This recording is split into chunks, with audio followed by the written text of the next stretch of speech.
100세 시대에 접어들면서 50대 이후 중년들의 재혼이 예전에 비해 확연히 늘어났다고 합니다.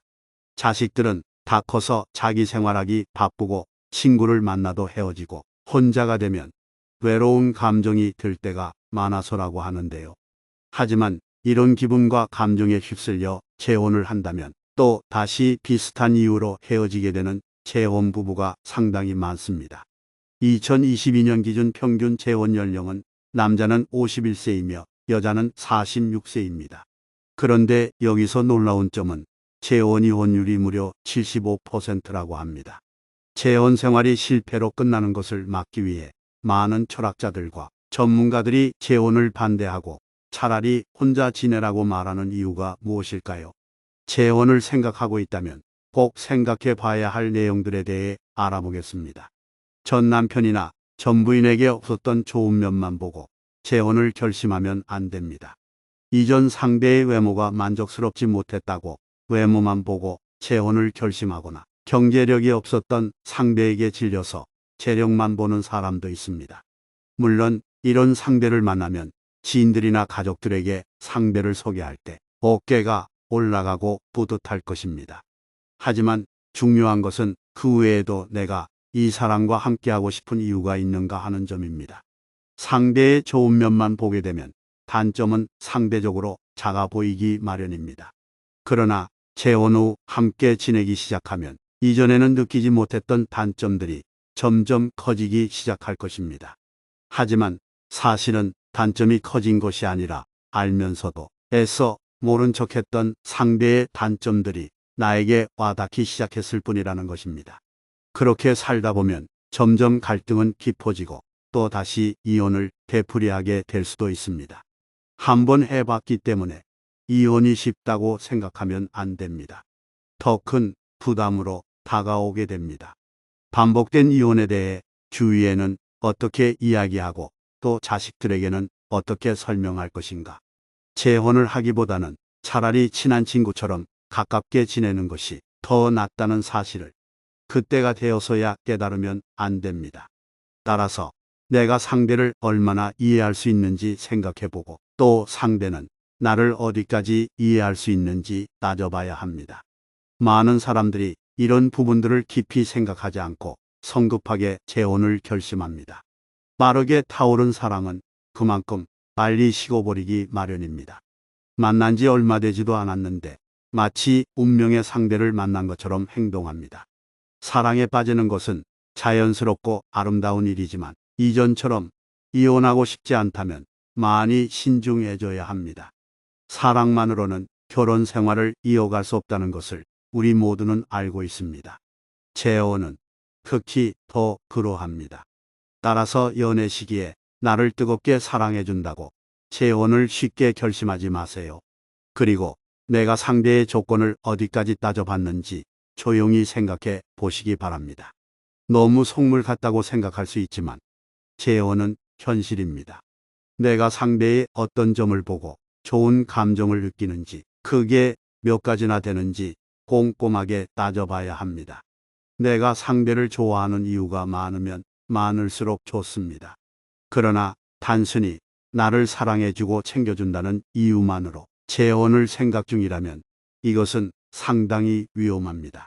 내 자식들에게 어떻게 대하는지, 시부모님들과 상대의 자녀들은 나를 어떻게 생각하는지, 그 외에도 현실적으로 생각해야 할 문제들이 엄청나게 많습니다. 사랑이 모든 것을 해결해 줄 거라는 생각은 하지 않는 것이 좋습니다. 오죽하면 독일의 저명한 철학자인 쇼펜하우어도 혼자가 되는 것에 익숙해지라고 했습니다. 혼자 있는 것의 외로움을 느끼지 말고 자신에 대해 더 알아가라는 의미이기도 합니다. 타인의 시선과 사회적인 시선 때문에 혼자 지내는 것을 두려워하지 마세요. 살아보니 나와는 안 맞는 사람과 지내면서 스트레스 받고 자유롭지 못한 것보다 100배는 더 나은 삶이 될 것입니다. 요즘에는 혼자서도 할 수 있는 것이 많습니다. 유튜브나 TV 등 볼거리도 많아졌고 등산이나 여행 등의 취미 생활을 함께하는 동호회들도 상당히 많습니다. 연애를 하지 말라는 소리가 아닙니다. 혼자 살더라도 좋은 사람과 어울리며 세상을 살아갈 수 있는 기회가 충분히 많다는 의미입니다. 괜히 무리하게 재혼을 했다가 상대방의 자녀들과의 불화로 이혼을 하게 되는 경우도 종종 있습니다. 재혼에서 자녀와 관련된 문제는 폭탄과도 같습니다. 솔직하게 상대의 자녀까지 진정한 사랑으로 이해하고 보듬어줄 사람이 얼마나 있을까요? 이런 경우가 흔치 않기 때문에 방송이나 기사 등으로 그 사례를 보여주는 것입니다. 중년의 재혼은 특히 자녀 문제가 빠질 수 없는 상황이기 때문에 나와 상대 둘만의 관계가 좋다고 해서 무리하게 추진해서는 절대 안 되는 것입니다. 결국 자녀들에게 그 관계를 인정받아야 사회적으로도 인정받을 수 있다는 것이 진실입니다. 또한 커플 같은 분위기만을 생각했다가 자녀들이 둘의 관계에 들어오게 되면 그때부터는 가족으로 함께 해야 된다는 사실도 우리는 기억해야 되는 점입니다. 그렇기 때문에 재혼을 하게 되면 자유와는 멀어질 수밖에 없습니다. 주말이나 평일 저녁에 편히 누워서 유튜브나 TV를 보는 게 하루를 보내는 낙이라면 재혼 후에는 그런 일상적인 일들이 어려워질 수도 있습니다. 이것은 포기해야 되는 것이 생긴다는 의미입니다. 포기하는 만큼 얻는 것이 많으면 재혼은 옳은 선택이겠지만 현실적으로 그럴 수 있는지 생각해 봐야 합니다. 또한 재혼의 목적이 상대와 같은지 생각해 보세요. 누군가는 자녀를 돌볼 사람이 필요해서 재혼 상대를 찾는 경우도 있다고 합니다. 또 어떤 누군가는 연로하신 부모님을 돌봐줄 상대를 찾기도 하고 노후를 책임질 수 있는 재력이 있는 사람을 찾기도 합니다.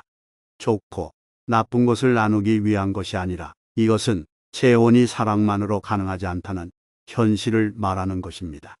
생각하는 것이 서로 다르면 재혼을 정리하게 될 수밖에 없지요. 주의해야 할 것은 나의 자존감이 낮은 상태라고 해서 상대와 나의 관계를 갑과 을로 규정하면 안 된다는 것이지요. 스스로를 낮추면 안 됩니다. 또한 자신이 갑이라고 생각하는 사람과 연애 중이라면 재혼은 절대 말리고 싶습니다. 하나를 보면 열을 안다고 했지요. 시작이 그러한데 어떻게 좋은 결혼 생활을 이어나갈 수 있을까요? 자존감이 낮아지면 이상한 사람만 주위에 꼬이게 되는 법입니다. 내 옆에 있는 사람이 떠날까봐 전전긍긍하게 되고 항상 끌려다니는 만남을 지속하고 있다면 그 관계는 하루빨리 정리하는 것이 옳습니다. 나를 존중하지 않는 사람은 만날 이유가 없습니다. 타인의 시선을 의식하지 말고 혼자만의 시간을 의미 있게 보내세요. 그 시간이 앞으로의 인생에 큰 빛이 되어 자존감은 올라갈 것이고 그에 맞는 짝을 찾을 수 있을 것입니다. 혼자가 된 많은 중년들이 인생을 살아보니 단점도 있지만 장점도 많다고 합니다. 적당하게 일도 하고 취미를 즐기고 건강을 위해 운동도 하면서 지냅니다. 그러면서도 가끔 밖에서 만나는 이성 친구를 사귀고 식사도 하고 데이트도 하면서 그렇게 지낸다고 합니다. 늦은 나이에 혼자가 되었기 때문에 꼭 법적으로 부부여야 할 필요가 없다는 것이 그들의 생각입니다. 이런 삶을 살기 위해서 이들이 지키는 원칙이 무엇인지 알아봐야 합니다. 첫 번째, 타인의 시선을 의식하지 마라. 사회적인 시선을 생각해서 쫓기듯이 살지 말라는 의미입니다. 혼자서 하고 싶은 취미를 찾고 충분히 의미 있게 시간을 보낼 수 있습니다. 타인의 시선을 의식하는 이유는 모든 기준이 내가 아닌 외부에 있기 때문입니다. 나이가 들수록 타인에게 맞춰주는 게 피곤하지 않으신가요? 굳이 쓸데없는 것에 에너지를 낭비하지 않는 것이 좋습니다. 좋아하지도 않는 사람을 만나서 억지로 맞출 필요가 없습니다. 사람들과는 적당히 어울리고 혼자만의 시간을 즐기는 연습을 하세요. 두 번째, 혼자 있는 시간을 외롭다고 느끼지 마라. 외로움은 혼자 있는 상태에서 나타나는 고독한 감정입니다. 우리는 항상 사회에서 사람들과 함께 해야 된다는 생각을 강하게 느낍니다. 그러나 내가 외롭다고 해서 상대가 나와 같이 있어 줄 거라는 생각은 내려놓는 것이 좋습니다. 의지하려는 행동을 자제하고 나에게 에너지를 집중해야 합니다. 공허함이란 우리가 일상적으로 느끼는 감정이므로 혼자 있는 방법을 배워야 할 필요가 있습니다. 내가 혼자 있을 때 무엇을 하면 재미있어 하는지 찾아보시기 바랍니다. 그리고 나의 공허함이나 외로움을 타인에게서 채우려 하지 마세요. 혼자 있는 방법을 찾고 적응하면 오히려 자유를 즐길 수 있게 됩니다. 세상의 모든 사람들은 시행착오를 겪으며 살아가고 있습니다. 그렇기 때문에 우리는 오늘도 성장할 수 있는 것입니다. 더 이상 남의 시선 때문에 나의 소중한 인생을 낭비하지 말고 오로지 내가 주인인 삶을 살아가시기 바랍니다.